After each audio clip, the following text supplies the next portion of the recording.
नमस्कार, स्वागत है आपका बड़ी खबर में। मैं हूं आपके साथ सुरभि राजपूत। इस बुलेटिन में हम बात करेंगे दिन की 4 बड़ी खबरों के बारे में, जिसमें पहली बड़ी खबर बैठक से जुड़ी हुई है, जहां सीएम मनोहर लाल की अध्यक्षता में हरियाणा कैबिनेट की अहम बैठक हुई है। वहीं दूसरी बड़ी खबर फरीदाबाद से, जहां इस बार 36वां सूरजकुंड मेले का आयोजन किया जा रहा है। तीसरी बड़ी खबर रतिया से अतिक्रमण को लेकर जनता में रोष देखने को मिला। चौथी बड़ी खबर के बारे में बता दें आपको, लेकिन तीसरी बड़ी खबर के बारे में बताते हैं, जहां पर दुकानदारों ने 10-10 फुट आगे तक अतिक्रमण कर रखा है, जिसमें लोगों को आने जाने में काफी परेशानी हो रही है। तो अब बात करेंगे चौथी बड़ी खबर की, जो कि हरियाणा शिक्षा बोर्ड से जुड़ी हुई है, जहां नकल रोकने के लिए नई तकनीकों का प्रयोग कर पारदर्शी परीक्षा करवाने का निर्णय लिया गया है। तो दिन की 4 बड़ी खबर आपकी टीवी स्क्रीन पर। कैबिनेट की बैठक, और इस कैबिनेट की बैठक की अध्यक्षता खुद सीएम मनोहर लाल कर रहे थे। दूसरी बड़ी खबर, जहां 36वें सूरजकुंड मेले का आयोजन चल रहा है, तैयारियां व्यापक स्तर पर चल रही है। तीसरी बड़ी खबर बताते हैं, अतिक्रमण के खिलाफ कार्रवाई की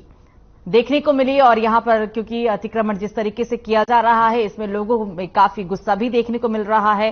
तस्वीरें भी हम आपको दिखा रहे हैं। यहां अतिक्रमण के खिलाफ कार्रवाई की गई। चौथी बड़ी खबर के बारे में आपको बता दें, नकल के खिलाफ अब एक नया फॉर्मूला बनाया गया है। नकल को किस तरीके से रोका जाए और पारदर्शी परीक्षा कैसे करवाया जाए, इसका निर्णय लिया गया। दिन की 4 बड़ी खबर आपकी टीवी स्क्रीन पर।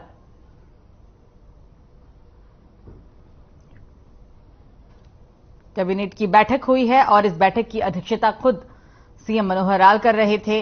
दूसरी बड़ी खबर में 36वें सूरजकुंड मेले का आयोजन चल रहा है, और इसको लेकर तैयारियां जोरों शोरों से चल रही है। तस्वीरें भी हम आपको दिखा रहे हैं। आयोजन के दौरान की व्यापक स्तर पर तैयारियां चल रही है। प्रशासनिक अमला भी मौजूद है, साथ में सभी हालातों से निपटने के लिए भी तैयारियां जोरों शोरों से है। आयोजन में किसी भी तरह की कोई कमी ना रहे, इसको लेकर प्रशासन पूरी तरीके से अलर्ट मोड पर है। और तीसरी बड़ी खबर, अतिक्रमण के खिलाफ कार्रवाई की गई, क्योंकि जिस तरीके से रोड पर अतिक्रमण किया गया है, लोगों को आने जाने में काफी परेशानी होती है, राहगीरों को आने जाने में परेशानी का सामना करना पड़ता है, और इसी के खिलाफ ये कार्रवाई की गई है। नकल के खिलाफ नया फॉर्मूला अब बनाया जाएगा। जो नकल करते हैं, करवाते हैं, ऐसे लोगों पर अब नकेल कसने की तैयारी है। पारदर्शी परीक्षा कैसे हो, इसको ध्यान में रखते हुए ही अब नया फॉर्मूला तैयार किया गया है, और पारदर्शी परीक्षा करवाने का निर्णय लिया गया है।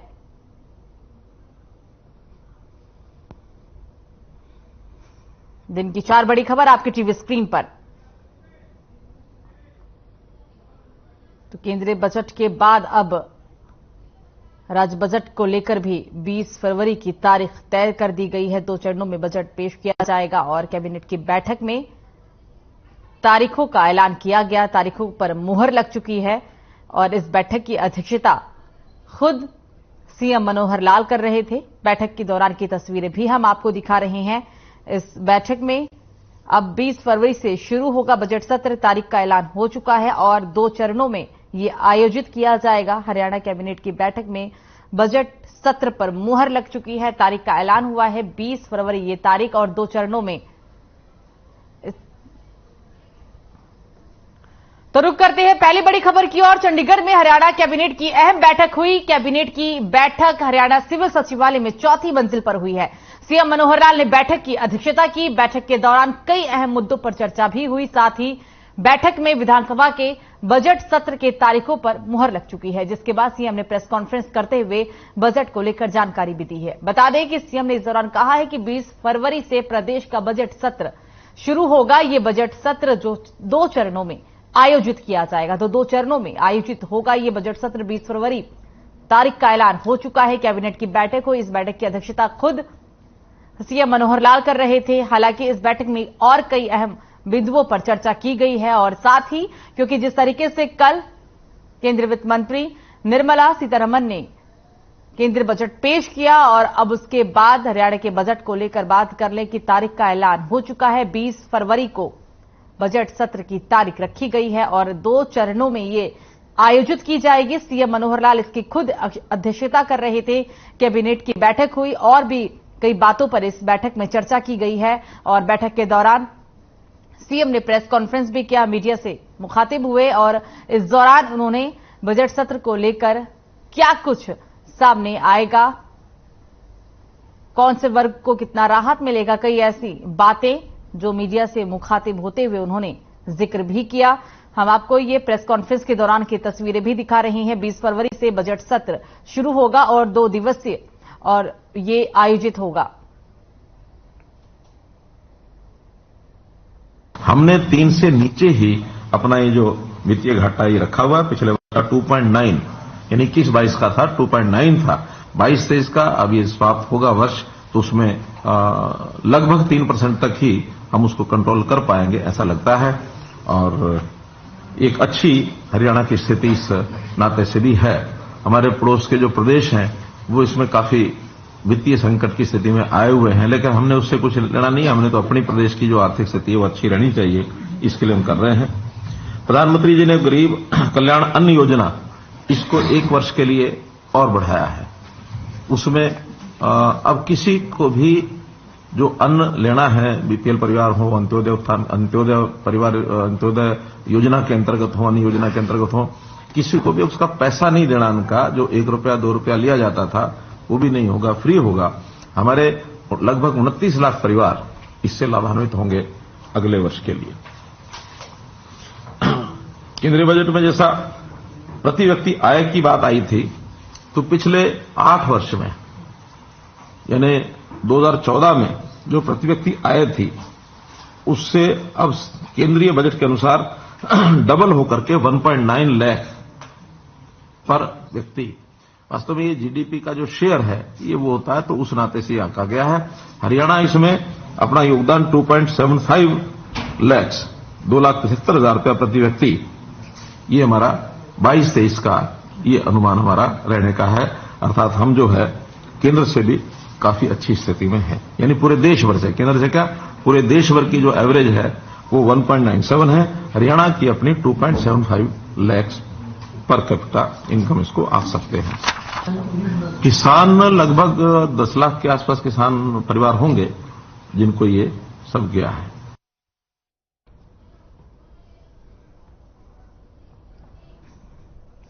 और इस खबर पर हमसे बातचीत करने के लिए बीजेपी के प्रवक्ता बीरेंद्र सिंह चौहान और कांग्रेस के प्रवक्ता केवल ढींगरा जी जुड़ गए। सबसे पहले हम बीजेपी प्रवक्ता के पास चलते हैं। बीरेंद्र जी, बहुत बहुत स्वागत है आपका। जी धन्यवाद। जी वीरेंद्र जी, क्योंकि कल बजट पेश किया गया, केंद्रीय बजट, इसमें हर वर्ग को ध्यान में रखते हुए ये बजट पेश किया गया है। अब क्योंकि 20 फरवरी को हरियाणा का बजट सत्र भी शुरू होगा और 2 चरणों में इसे आयोजित किया जाएगा, क्या कहेंगे, क्या उम्मीदें हैं? देखिए, कल भी मुख्यमंत्री जी ने केंद्रीय बजट पर अपनी प्रतिक्रिया में एक बात कही थी और मैं उसमें बहुत आशा की किरण देखता हूं कि जिस तरह से केंद्र सरकार का बजट हमारी वित्त मंत्री श्रीमती निर्मला सीतारमण जी ने प्रस्तुत किया है, इस बजट में समाज के सब वर्गों को लाभ या राहत वो दिया गया है, सबका ध्यान रखा गया है। मुख्यमंत्री जी ने कल कि हरियाणा के बजट में भी केंद्र के बजट से सीखकर उससे संकेत लेते हुए बहुत सारी चीजें हम करने वाले हैं। तो हम सब आशावान हैं कि हरियाणा का बजट भी हरियाणवी समाज के सब वर्गों के लिए कुछ न कुछ अच्छा, कुछ न कुछ सुकूनदायी, कुछ न कुछ मुस्कान लाने वाला रहेगा। 2 चरणों में बजट का सत्र, जैसा आपने भी बताया ही होगा अब तक, 2 चरणों में बजट का सत्र रहेगा, एक ब्रेक के अंतराल के बाद। और बजट सत्र में अगले 1 साल में हरियाणा में क्या क्या नया होने वाला है, कहां से क्या आएगा, कहां क्या जाएगा, यही होता है बजट में। कितना पैसा किस किस मद में सरकार को रेवेन्यू में आएगा या किस संसाधन या स्रोत से आता है और कहां कहां सरकार की पैसे को खर्च करने की प्राथमिकताएं हैं, यही बजट दस्तावेज होता है। हम एक बेहतरीन बजट की उम्मीद करते हैं अपने मुख्यमंत्री और वित्त मंत्री मनोहर जी से। बिल्कुल चौहान साहब, इस बीच हम ये भी देख रहे हैं क्योंकि सब वर्गों को ध्यान में रखा गया, लेकिन कहीं ना कहीं विपक्ष पार्टी की तरफ से और विपक्षी की तरफ से, कांग्रेस की तरफ से कई आरोप ये भी लगाए गए कि किसानों को ध्यान में नहीं रखा, ये जो हमने उम्मीदें की थी ऐसा कोई बजट नहीं है, ये सिर्फ गरीबों के लिए एक तरह का छलावा है और सिर्फ अमीरों को इससे फायदा मिलेगा। मतलब ये क्या था, क्या कहेंगे इन आरोपों को लेकर? देखिए, कोई एक ऐसा बजट भारतीय जनता पार्टी की केंद्र की सरकार या हमारी राज्य की सरकार या हमारी जहां जहां राज्यों की सरकारें चल रही हैं और जो बहुत अच्छा काम कर रही हैं, बार बार चुनी जा रही हैं जनता के द्वारा, उनके द्वारा प्रस्तुत किसी एक बजट की कांग्रेस ने कभी सराहना की है क्या? किसी एक बजट में एक चीज की भी सराहना की है क्या? कांग्रेस से आप सकारात्मक टिप्पणी की, सकारात्मक सोच की उम्मीद ही नहीं कर सकते, खास तौर पे। और आमतौर पर विपक्ष का एटीट्यूड यही रहता है, जो होना नहीं चाहिए। मान लीजिए हमारे बजट में कोई 1, 2, 4 खामी भी रह गई होंगी, तो क्या इस पूरे बजट में गरीब, किसान और मजदूर, खेत खलिहान, नौजवान, महिला, आदिवासी, इनका जिक्र ही नहीं है? अगर कोई राजनीतिक दल इस तरह की भाषा बोलता है तो उससे पलटकर सवाल किया जाना चाहिए कि आपने बजट का भाषण सुना है क्या निर्मला सीतारमण जी का? वो कहे कि सुना है तो उनको कहना चाहिए कि अगर सुनने में गलती रह गई है तो दोबारा से वो डॉक्यूमेंट पढ़ लें। मैं बताता हूं आपको किसान के लिए क्या क्या किया गया है। सरकार ने तय किया लेकर इस वित्तीय वर्ष से लेकर के हम 1 करोड़ किसानों को प्राकृतिक यानी जहर मुक्त खेती की तरफ लेकर जाएंगे, उसका रास्ता प्रशस्त करेंगे। किसान खेती के क्षेत्र में एग्रीकल्चर एक्सिलरेटर फंड एक बनाया गया है ताकि कृषि के क्षेत्र में स्टार्टअप को सपोर्ट किया जा सके। हमारा किसान वो केवल किसान बनकर न रहे, कारोबारी किसान बन जाए। बिल्कुल। इस बजट में प्रावधान किया गया है। बागवानी के लिए अलग से प्रावधान है, फिशरी के लिए, मछली पालन के लिए अलग से प्रावधान है, माइक्रो फर्टिलाइजर, नए तरह के खाद खेती में इंट्रोड्यूस हों जिससे कि जहर कम से कम रह जाए खेत में। और खेत में नहीं रहता, खेत में डाला हुआ जहर वो मेरे और आपके पेट में भी आता है, हमारी फूड चेन में दाखिल होता है।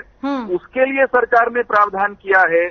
तो गांव, किसान, खेती, पानी, सड़क, हवा में, एयरपोर्ट, रेल का के बजट में बहुत बड़ा विस्तार, सड़कों का के लिए जो फंड्स, इंफ्रास्ट्रक्चर के लिए जो फंड्स रखे गए हैं उसमें बड़ा इजाफा किया गया है।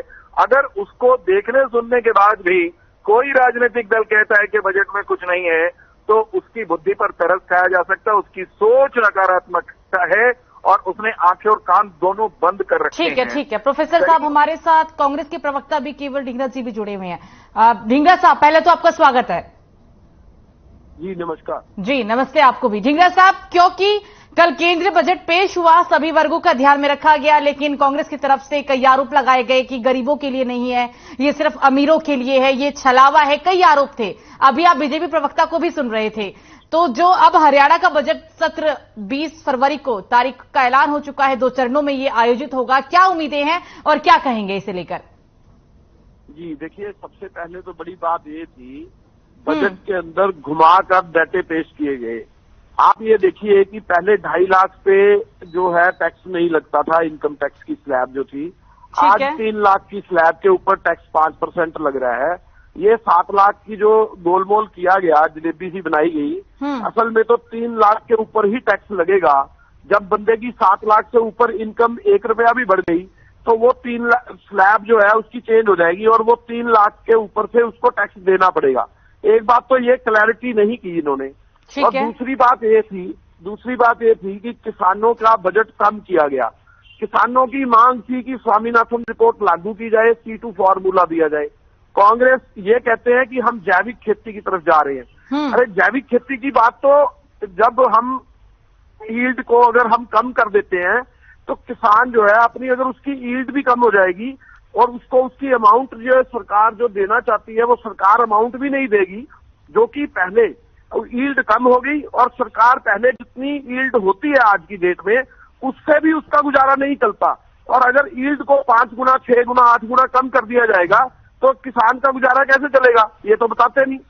अब ये उसके बाद जो बजट की अमाउंट होती है किसानों की उसको तो कम कर दिया इन्होंने, जो पिछले साल से उससे कितने परसेंट, 7-8% तो अमाउंट राशि कम कर दी ना।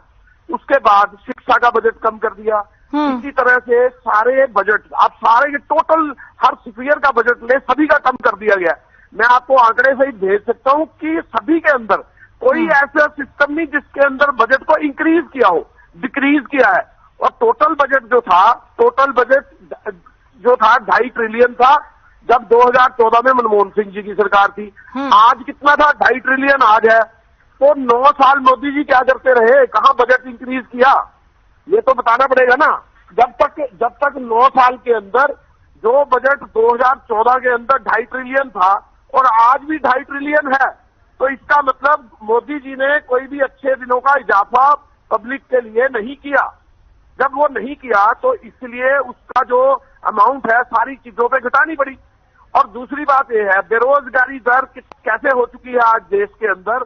2 करोड़ रोजगार हर साल देने थे, आज 18 करोड़ रोजगार मिल जाने चाहिए थे, उसको तो दिया ही नहीं गया।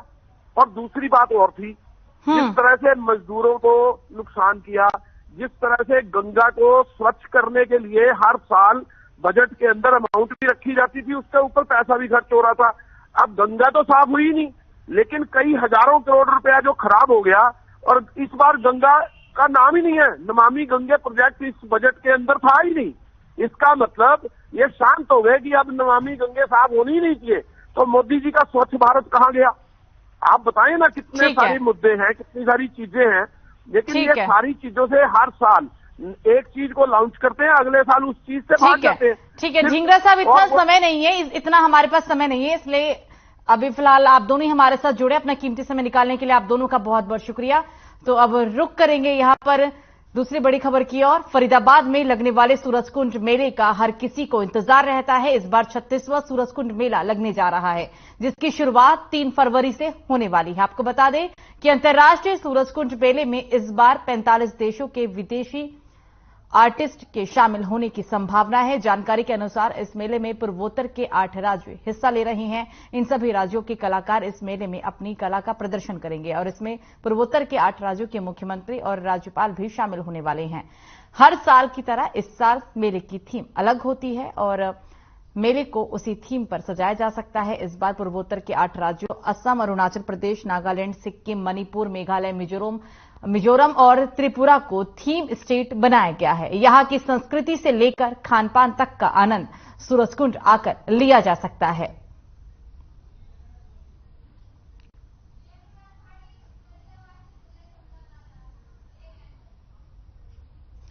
और इस खबर पर ज्यादा जानकारी के साथ फोन लाइन पे हमारे संवाददाता जयप्रकाश भाटी जुड़ गए हैं। जयप्रकाश, ताजा अपडेट बताएं, क्योंकि मेले की सजावट तो खैर देखने लायक ही बनेगी और तैयारियां तो व्यापक स्तर पर की जा रही है। क्या रौनक मेले में अभी देखने को मिल रही है? जी, मैं आपको बता दूं, फरीदाबाद के अंदर ये 36वां अंतर्राष्ट्रीय जो सूरजकुंड मेला है, ये फरीदाबाद में जो है कल 3 फरवरी से ये प्रारंभ होने वाला है।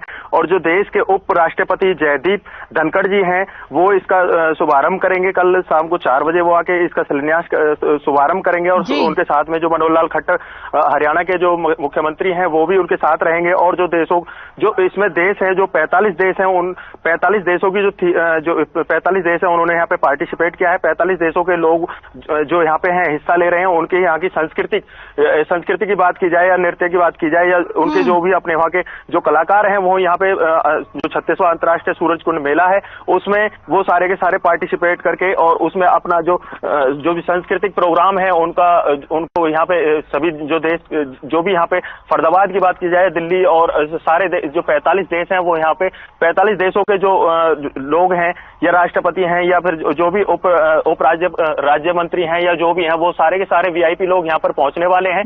अगर यहाँ पे सुरक्षा की दृष्टि से अगर बात की जाए तो सुरक्षा की दृष्टि में यहाँ पे 300 सीसीटीवी कैमरे हैं, जो कि पूरे सूरजकुंड मेले के जो है चाक चौबंद 3000 पुलिसकर्मी हैं और 300 सीसीटीवी कैमरे हैं, जिनसे पूरे मेले पर निगरानी रखी जाएगी। और 300 सीसीटीवी कैमरों से चप्पे चप्पे पर पुलिस अपनी निगरानी रखेगी और कोई भी अप्रिय यहाँ पे घटना घटित ना हो पाए, उसको लेकर 3000 पुलिसकर्मी जो हैं फरीदाबाद से जो अलग आस पड़ोस के जो भी अपने यहाँ के जो प्रदेश राज्य हैं, वहां से भी जो लोग हैं यहाँ पे पहुंचेंगे और 3000 पुलिसकर्मी यहाँ पे सुरक्षा व्यवस्था का ध्यान रखेंगे। और पार्किंग की बात की जाए या आने जाने की व्यवस्था की बात की जाए, तो आने जाने की व्यवस्था को परिवहन मंत्री मूलचंद शर्मा जी हैं, जो उन्होंने भी और बसों की सुविधा भी यहाँ पे हर आधे घंटे में बल्लौड फरीदाबाद के बस स्टैंडों से यहाँ पे हर आधे घंटे में सूरजकुंड मेले तक बसें पहुंचेंगी। और अगर बात की जाए मेट्रो की, तो मेट्रो की सुविधा भी दिल्ली की तरफ से या नोएडा की तरफ से सभी सिटियों से, मेट्रो से भी यहाँ पे जो दृश्य जो देखने के लिए जो भी यहाँ पे लोग वाग पहुंचने वाले हैं, उनकी सभी व्यवस्थाओं की ध्यान में रखते हुए सभी तरीके से उनकी व्यवस्था को देखते हुए उनकी सुरक्षा को लेकर और सभी तरीके से पक्के इंतजाम किए गए हैं। बिल्कुल बिल्कुल जयप्रकाश, तमाम जानकारी साझा करने के लिए बहुत बहुत शुक्रिया आपका।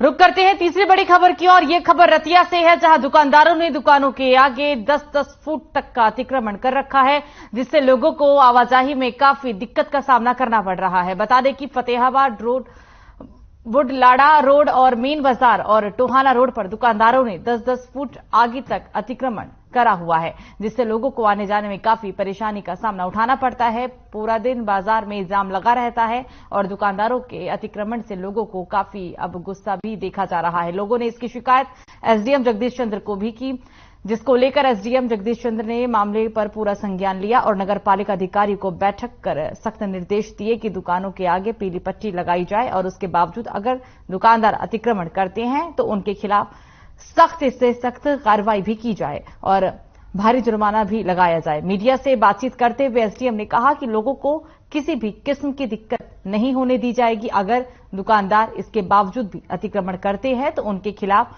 सख्त कार्रवाई की जाएगी।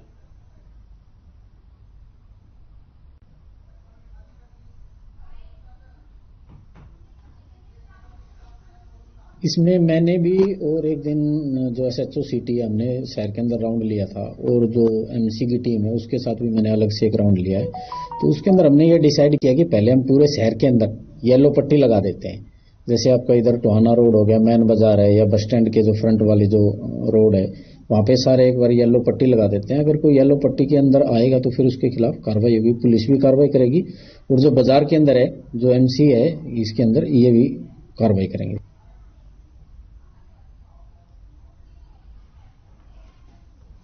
तो रुक करेंगे चौथी बड़ी खबर की ओर। हरियाणा विद्यालय शिक्षा बोर्ड ने नकल रोकने के लिए नई तकनीकों का प्रयोग कर पारदर्शी परीक्षा करवाने का निर्णय ले लिया है और इसके तहत सीसीटीवी कैमरों के अलावा हर प्रश्न पत्र के हर पेज पर 3 बार कोड भी लगाए जाएंगे। आपको बता दें कि ताकि प्रश्न पत्रों की फोटो या फोटोकॉपी परीक्षा केंद्र से बाहर जाने पर यह पहचान हो सके, साथ ही ये भी पता चल सके कि किस परीक्षार्थी और किस सेंटर ने इस प्रश्न पत्र को लीक किया है। इसके बारे में जानकारी देते हुए हरियाणा विद्यालय शिक्षा बोर्ड अध्यक्ष डॉक्टर वीपी यादव और सचिव श्री कृष्ण कुमार ने कहा कि सेकेंडरी व सीनियर सेकेंडरी की वार्षिक परीक्षाएं 27 फरवरी से शुरू होकर 28 मार्च तक संचालित करवाई जाएगी। आगे कहा कि इस साल हरियाणा विद्यालय शिक्षा बोर्ड के 10वीं और 12वीं की परीक्षाओं में नकल पर अंकुश लगाने के लिए नया फॉर्मूला तैयार किया गया है, जिसके तहत पेपर लीक और आउट नहीं होगा और नकल पर भी अंकुश लगेगा।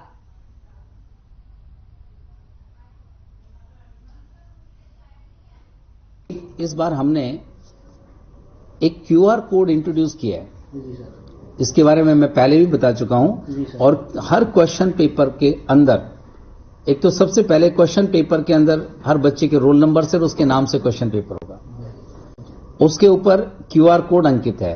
क्यूआर कोड अगर मान लीजिए 8 पेज का क्वेश्चन पेपर है तो हर पेज में 3 जगह क्यूआर कोड होगा, यानी 24 जगह पूरे क्वेश्चन पेपर पर वही एक यूनिक क्यूआर कोड होगा और वो क्यूआर कोड उस बच्चे के लिए यूनिक है।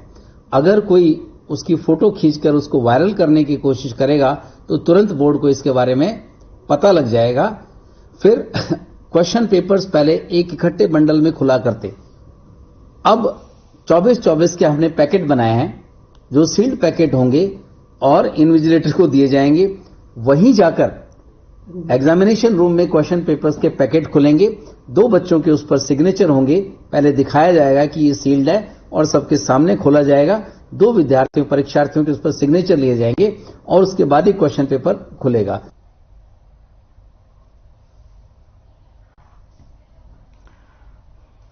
और इस खबर पर ज्यादा जानकारी के साथ फोन लाइन पे हमारे संवाददाता दीपक मुट्रेजा जुड़ गए हैं। दीपक, क्योंकि अब ऐसा लगता है कि जिस तरीके से निर्णय लिया गया है और जो रणनीति तैयार की गई है, तो कहीं ना कहीं जो नकल करवाते हैं ऐसे लोगों के खिलाफ यहां पर कार्रवाई की जा सकेगी।